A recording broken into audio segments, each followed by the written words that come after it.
4th, 1940. Nazi forces enter Paris. Within 10 days, they control the entire city. By June 13th, 1940, the Parisians have evacuated, Nazis enforcing a curfew on its few remaining native inhabitants. The former City of Light waits for the Allies to arrive and lift the shadow that has fallen over Paris.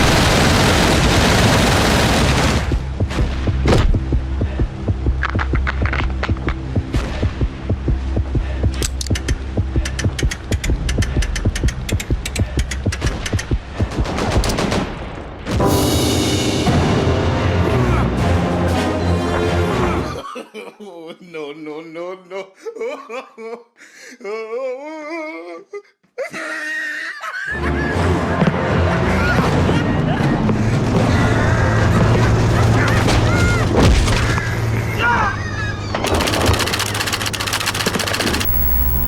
Hey there, welcome back to my exploration of the Call of Duty series. And I'm going to be frank with you from the get-go. Hi, I'm Frank. But also, I think this might just be the worst Call of Duty game I've played so far. Oh boy, you want pointless QTE events for planting bombs? No? Well, you're going to get shit ton of them. Oh, you also want extremely goofy looking QTE fights with Nazis? Or maybe characters constantly bickering? Hell, maybe you like janky controls, where if you shoot a guy 7 times, your bullets just magically don't do shit. Yeah, there is a lot. So let me tell you about the Call of Duty game I had to force myself to complete.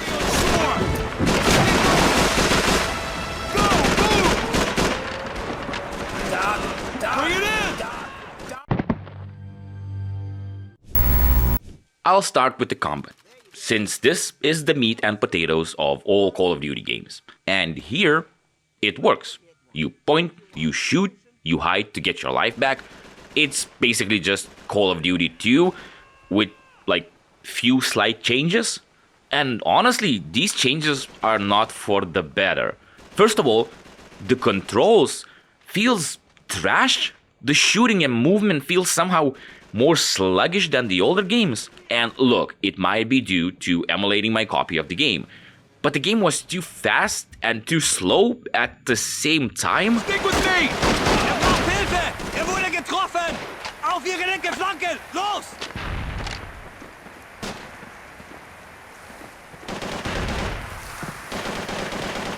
Dropped him!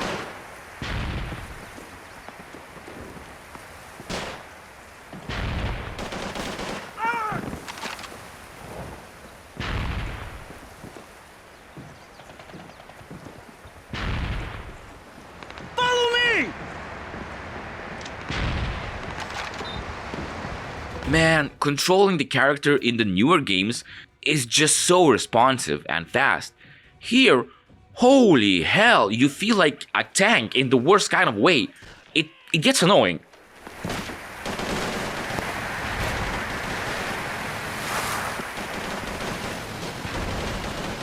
What? Ow!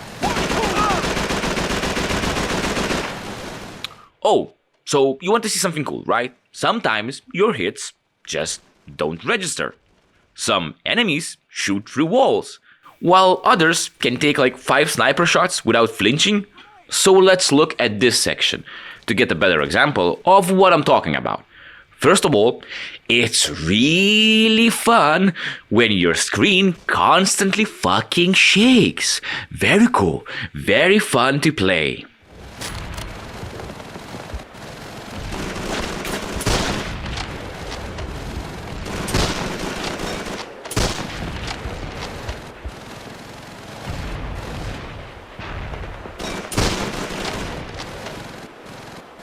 Oh, and you think that this effect will be based on proximity?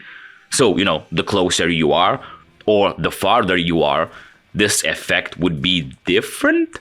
But nope, it just shakes the goddamn screen no matter where you are. Okay, now look at this. How many sniper shots did this guy take? Like, did they connect? The guy reacted,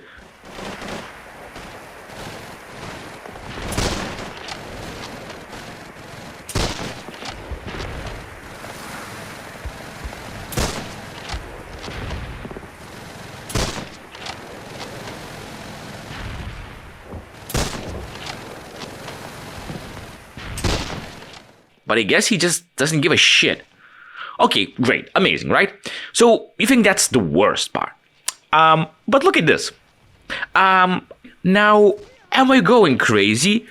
Or do I have my aim on the enemy, but the game doesn't register the shot?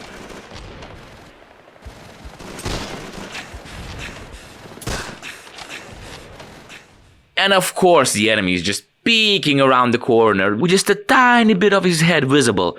Great. And it's not like I'm using a new gun. It's not like it's the first mission in this game. So, like, I know how weapons work. I got here, you know?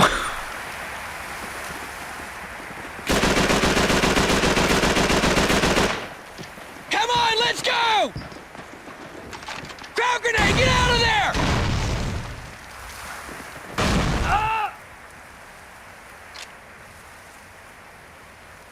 But some points of this game feel very, I don't know, like broken, mismatched. Yeah, the overall controls are super janky. Movement feels either responsive or like skating on ice. But the aim, my god, the aim. The main problem is just weird auto-aiming. It either works a charm, allowing you to get headshots easily, or puts you at a spot where you just miss the target. Feindliche Infanterie! Erdgeschoss! Mann am Boden! Deckung bei dem Heuwagen! Los! Feindliche Infanterie! Erdgeschoss! In Deckung bei dem Wagen! So combine all of this together and you get a game where you need to rely on aim assist, but also aim assist is shit. So it works more as a detergent than a helpful feature.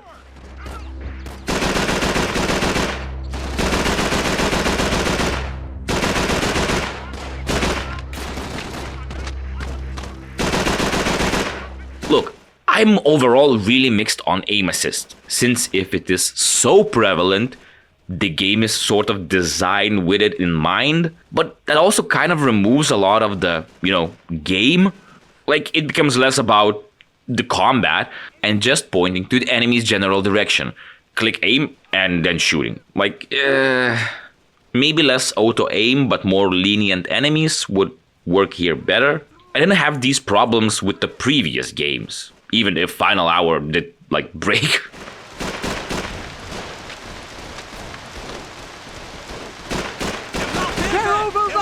Versorgungskisten suchen!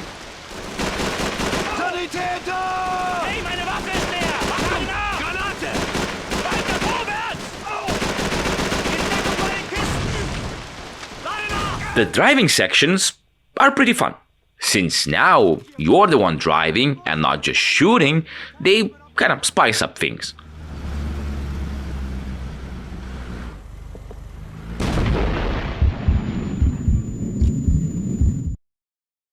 But I would have liked to have more of them in the game. Now they are just sort of there, fun to drive around the first time, but can get stale fast. Okay. In the last part of the game, you sort of get an open map level that you can drive around. It's not really choose your own path type of deal, but it's kind of interesting. Driving around similar areas as enemies move in and the environment changes, it's pretty cool.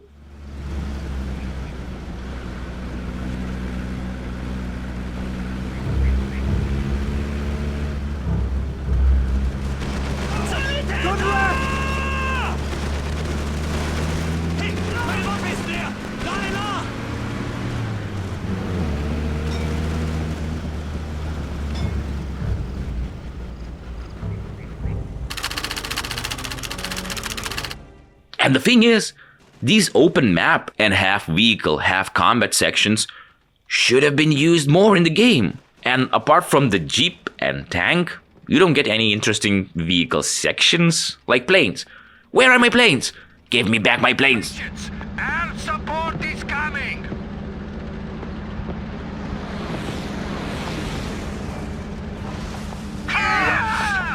This is payback, boys! What the game introduces, and I don't think any other game in this franchise really has, are choices. At certain points of the level, You might get a choice to go left or right, or to choose one approach over the other. Here is our situation. We to fortify the western flank because the Bosch are starting to break through. But that gun has us pinned down, so we try to beat their move. Split up, pull out down to the trenches. Rutinsky, provide sniper fire from those bushes up there. I'll take Novak and go around the side. Bahater, back up Ulan or Lucky.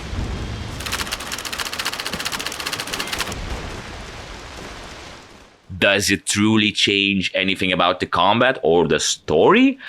Not really. These are more just like slightly different paths you can take. But I mean, you're not choosing one option and abandoning the other. Since your guys do both of them, you just choose which one you want to participate in, if that makes sense. It's an interesting idea, but very underdeveloped. What I will give this game is that it introduces destructible objects.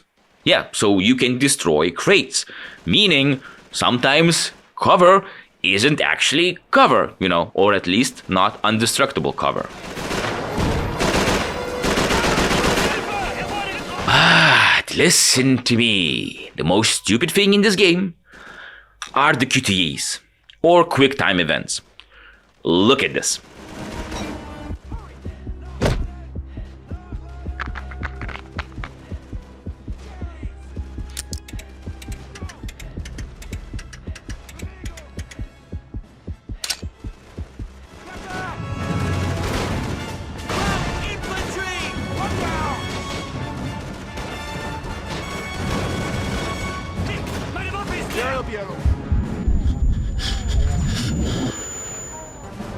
Was this exciting, interesting, fun, complex? Oh, and it doesn't change this minigame. It doesn't become more difficult, more, complex. Nope, just the same action over and over and over.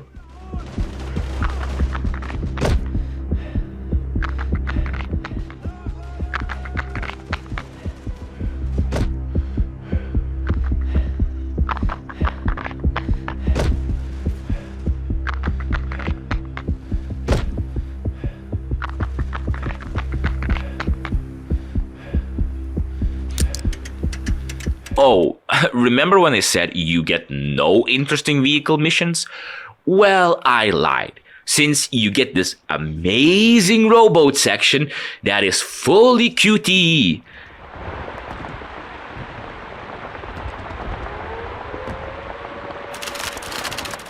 Yeah. Am I the only one that somehow finds it more comedical than epic or serious? Go faster! Keep it up! And that goes for both the game and me just sitting there freaking rowing, Pour it on! Faster! Come on! Put your back in! But the most comedic thing, the most what the fucking fuck is this, has to be these parts.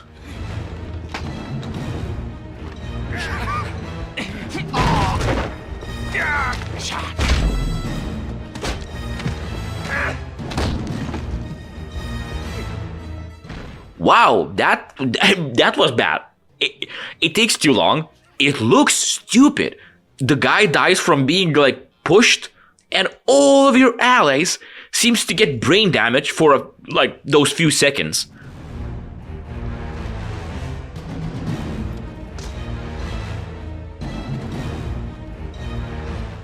Okay, you thought that was comedic. Well, look at this.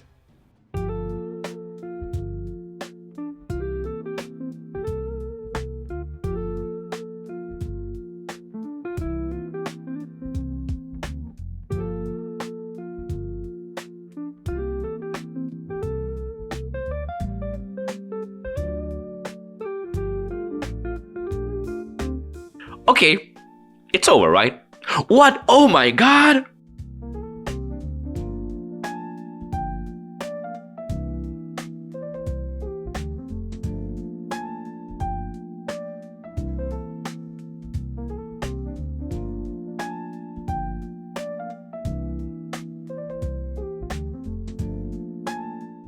Okay, wow.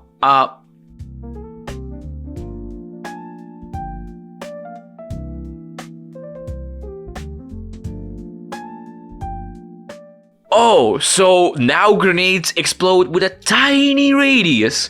And I guess my guys again did jack shit while I was fighting for my life. Look, sure, I get that they were inspired by the scene from Saving Private Ryan. But man, does it not fit in the overall game. And just look at it.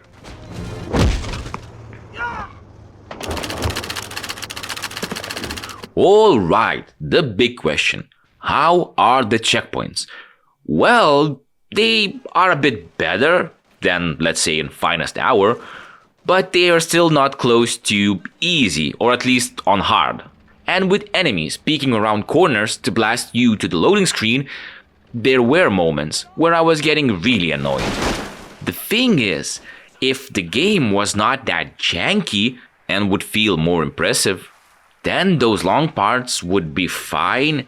Hell, they would probably feel satisfying to achieve, you know? Basically, to explain how I feel, if not for those fucking ladders, and if not for the game actually breaking, I was really ready to redo Finest Hour's whole last mission, even if that mission is probably longer than anything here. But with some parts of Call of Duty 3, I really had to force myself to play it. I just always felt off. I don't know, it's weird.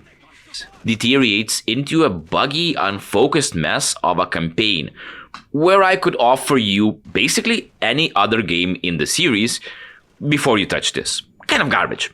Sorry, I just don't like the game, okay? It's not bad, it's just annoying, okay?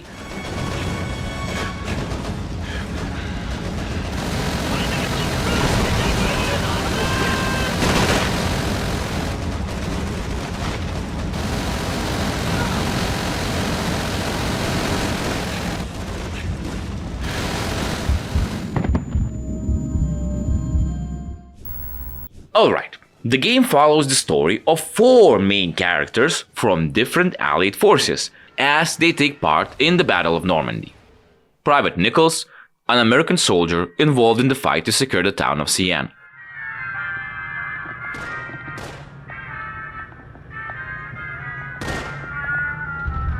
You missed! Mandelbaum, that's gotta be the sorriest shooting I ever saw. Let's see you do better, Huxley. Hey, you! What's your name? Nichols, right? Come get your gun. I got $5 says you can't hit 4 in a row. Next is Corporal James Doyle, a British Special Operative Executive Agent who works to sabotage German operations. Doyle, you listening to me, Doyle? So, as I was saying, only 2 things the Frenchies are any good at. Surrendering and kissing. Aboard me, Sergeant. How are you, BT? Skiving as usual. Get stuffed, you fat Scottish twig! I'm fair popular around here, you can probably tell. Then there is Sergeant James Demetrius, a Canadian soldier focusing on the liberation of France. Gives away our position. Gentlemen! We are about to take part in a most daring offensive against the enemy. Glory or a glorious death await. We get a choice which one? Show the lieutenant some respect. Who's this pissant? Private Leslie Perron, but further introduction can wait. The Germans have pulled back to the ridge. We, mes amis, are going to take it from them. All right, you heard the lieutenant. Get moving. Cole, get on that 50 cal. Peterson, start loading some ammo. And finally, we have Corporal Polonsky, a Polish resistant fighter aiding the Allies. For plan to work, cooperation must be perfect, like ballet. But soldiers are not dancers. So maybe we not wait. Maybe we go right after Richter and his tanks. We are closest. Close is dangerous. Richter has advantage in armor and supplies. So we cut Richter's supply line. For that, we rely on the British. Now, having 4 different main characters plus a few companions is perfectly fine if it was Call of Duty 1 or 2, since you see, this game tries to focus more on characters and how different countries interact with each other, and to be fair, that is too many characters to really keep me interested. This place will be down around our ears! Fancy seeing you here, Sarge. Go to hell in a hacksaw out there! You run into much trouble? Nah, but Jerry sure as hell did. This place will be rubble inside of 2 minutes! We can't stay here! Wait a minute. God damn it. Where is everybody? Sound off! Ah, screw that! We have to fall back! Now that's it! I'm falling back! Frank, put the gun down. Let's just all calm down here. You're not crazy enough to shoot me! Desertion's a capital offense, Guzzo. Shooting you won't be crazy. It'll be the sanest thing I've ever done. Frank, come on now. Guys, we got ourselves a tunnel here. Looks like we got a way out. All right, we're bugging out. Move! We'll continue this later. Nichols, let's go. Like, look, I love the Polish characters and their campaign, but apart from a few cutscenes at the start, they have no real further development. I mean, there is character build-up here, but since there are so many characters, you get my point.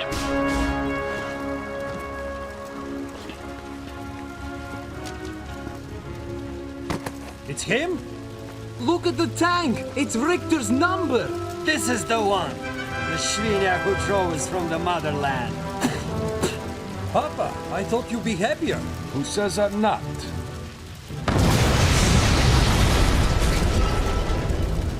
They'll give you a promotion for this. They'll give us all promotion for this. I would probably like this way more if we would focus either on one unit, like we did in Big Red 1, or minimize the characters in each squad, sort of like what Finest Hour did. And with all these guys, at the end, they start dropping like flies. And some of them did give me a bit of a, heart pump.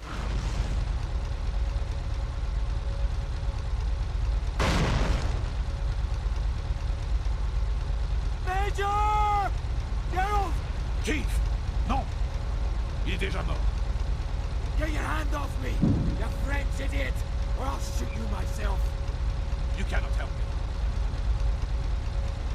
Would your friend want you to risk everything for one man? Even him. Doyle, drive! But a lot of them were kind of disposable. Like, who were these guys? I don't know them. Radinsky! Lucky! He's dead, Ulan! We will be doomed if we don't fall back!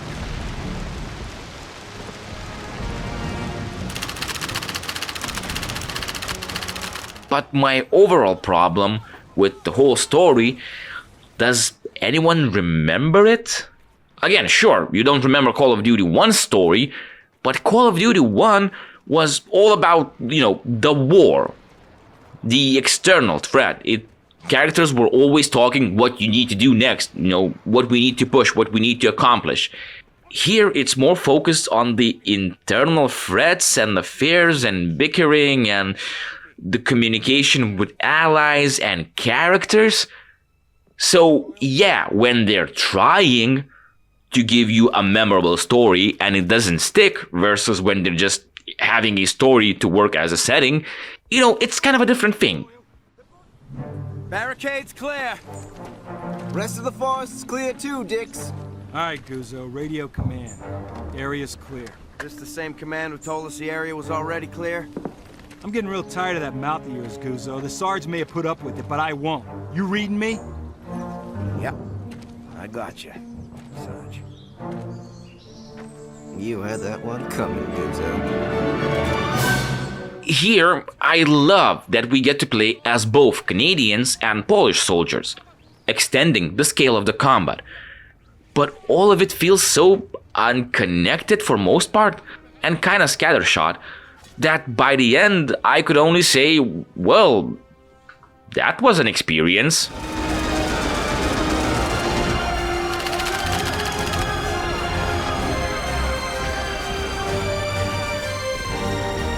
I mean, yeah, it tries to connect different fronts at the end, but it's still just in terms of dialogue, not gameplay, which, this might be limited by technology, absolutely, but why not have a switching perspective in a single mission? Like in World War II? Or was it Vanguard? That would maybe be a cool way to, go save a character with another character, to be more on a same battlefield. I don't know, at least I think it would be, better. But tell me if I'm wrong in the comments, okay? Okay. Kowalski! The Sweden kill him! They got Papa Jack too! I will live! Just keep moving across the hill! What grinds my gears the most is all the fucking bickering. Everybody is talking shit about each other or not trusting one another. While I get that it's probably happened all the time during, World War II, but I personally love the whole Call of Duty and brotherhood in these games. Since, the Nazis do give pretty much enough to hate on their own, I really don't need antagonistic allies acting like assholes.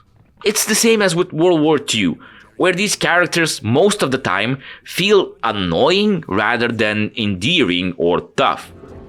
We have new orders. We are taking Mount Ormel next. We? So just us? The Canadians are right behind. So just us. What is Mount Ormel anyway? The mace.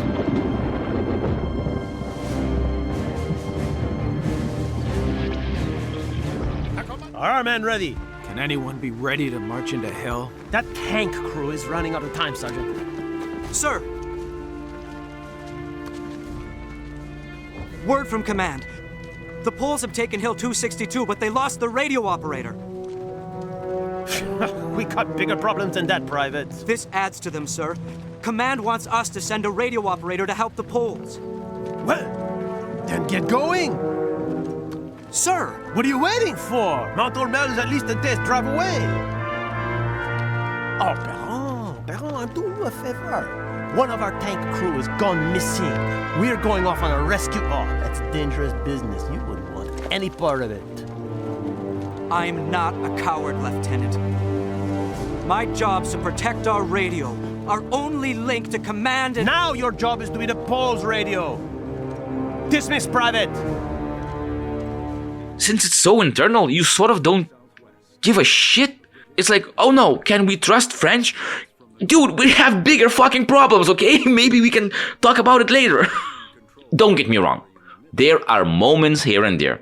And I will admit that this whole rule thing and how it progresses does feel like a very nice closing note.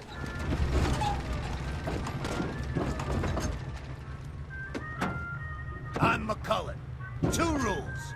Rule 1. You're no good to me dead. Rule 2. What difference does it make? You'll all probably end up dead anyway. Well, that was sure inspiring. You want inspiration, Huxley? Read a poem. Sergeant.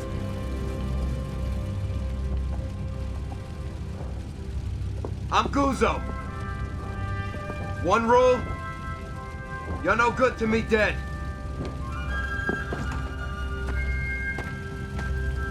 What kind of pep talk was that? You want inspiration, Private? Read a poem. And the last mission felt sort of like what all missions should have felt from the start, both from character development and from the gameplay perspective. Medic! Medic! Dixon's been shot! The sergeant's been shot! Where the hell's that damn medic? The medic's dead! Oh, damn it! Dix! McCullen. Forget him, Dix. Cullen told me to tell you. You're not dying like him. He told me to tell you. You should go to hell. Stay with me. But you're Dix. okay, Guzzo. Dix. You're okay. Come on, buddy. God damn it. But the thing about that rule story is that imagine if it was more prevalent, if we would have spent more time with 2 squads or even 1 squad, and now this whole ending would hit way harder. But you'll probably need to remember what rule he's talking about, it could have been better. It could have been so much better.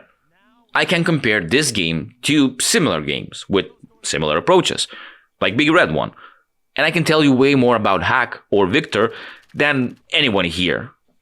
Like, I think you get more cutscenes with these characters than in Big Red 1, but there are more characters as well, and it starts to feel less like a character development and more just talking or complaining to fill the time.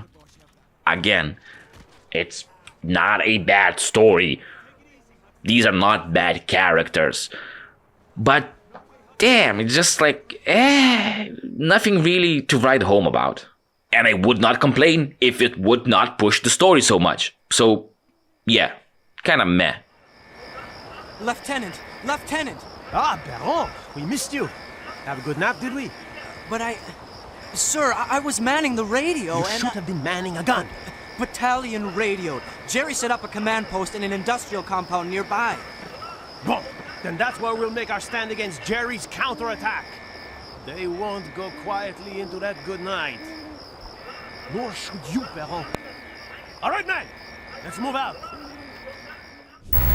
So, as far as graphics, the game looks pretty okay for its time.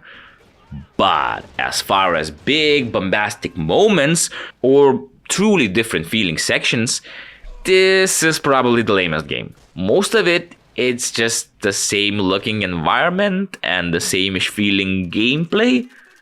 Don't get me wrong, the overall map design is great. But in most parts, even compared to something like Call of Duty 1, especially the Russian campaign, it fails to match the scale and vibe of it. It does try, and it feels like returning to roots, but it's also very stale.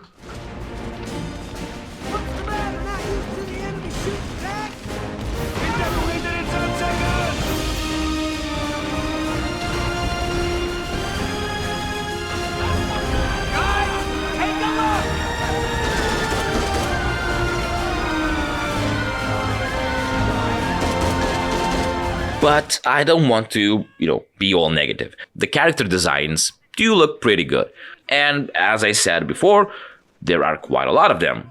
So I just want to stress that the game technically looks good and has a lot of details, as well as, those destroyable objects. But it just lacks the heart, man. It just lacks the heart.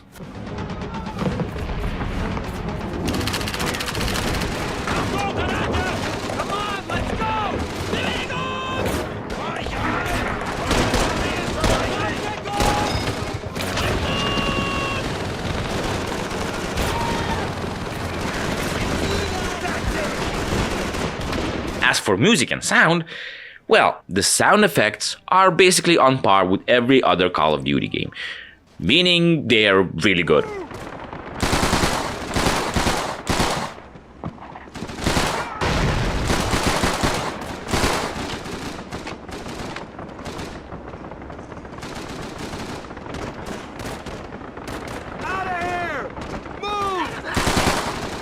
Like, honestly, apart from not being able to lower sound effects volume and machine guns being a bit too loud in the older games, I think every game had really, really well mixed soundscapes.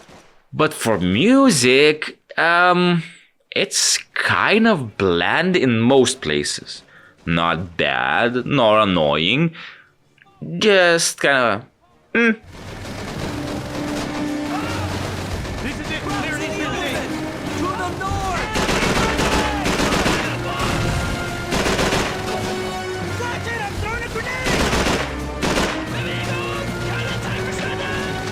The menu music goes pretty hard though, and at the end, you do get a bit more bombastic soundscapes, so it's not all bland.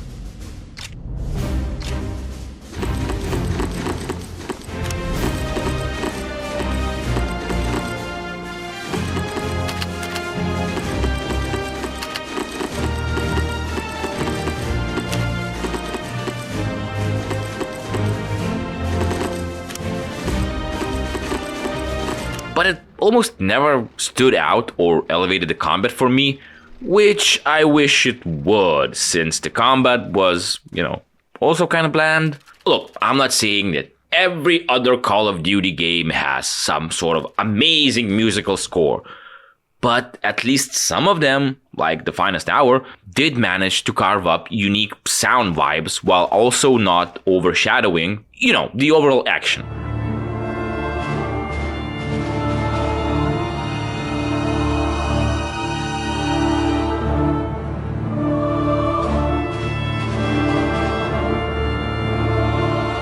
One interesting thing is that the game features a lot of stings when something happens, like a character gets shot, and that's cool. But sometimes I would miss the action and be like, I wonder what happened.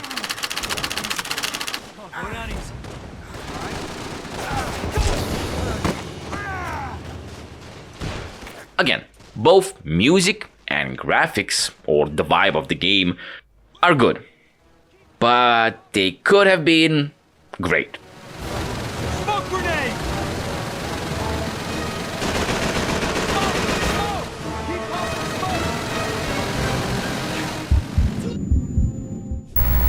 And that will be it. Thanks for watching this stupid video.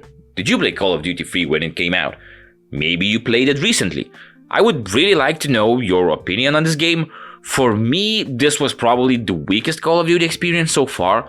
The jank, the lack of big wow moments, the pointless QTE events, and sort of forgettable story. Man, coming from Finest Hour, that game feels like a passion project, even if broken at some points. This feels like another Call of Duty game that you have to make instead of wanting to make it. But did you experience the jank? Was it broken for you? Was it just my copy of the game? I don't know. My PC? And please, leave your opinions about those QTE events. Like, do you think it was a good idea? Okay, putting this into my ranking, it's really easy. Call of Duty 3 campaign experience goes all the way to the last place. Yeah, not a fan. But we have only a few games left in the World War II Call of Duty era. And I think we have one left in the classical era. And then after that, we'll have a video ranking every World War II Call of Duty game. So, why not subscribe and stick around? Alright, enough nonsense for one day. Whew, I'll see you later.